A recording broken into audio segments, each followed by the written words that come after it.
Hello, I'm Peter Aziz. I'm going to talk about my upcoming magical membership workshop on handling fear. Many people are experiencing various kinds of fear these days, more than ever before.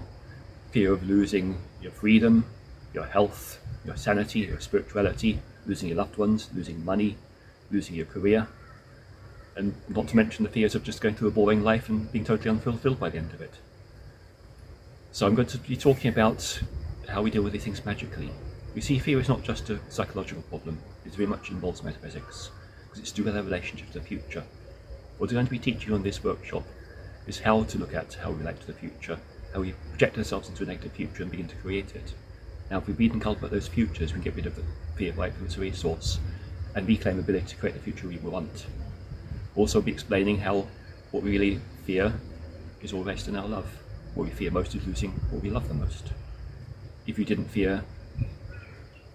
love life, you wouldn't fear death, as an example. So you'll be learning actually how to change your focus from fear back to love and create that instead. So on this workshop, you'll be guided through various processes that will help you get to the root of that fear and change it, and as well as be giving you attunements to shift you to that resonance of love. So by the end of this workshop, you'll be free of fear and able to handle any other fear that comes up, and it will also be being more of a master of creating the future you want. So look forward to seeing you there.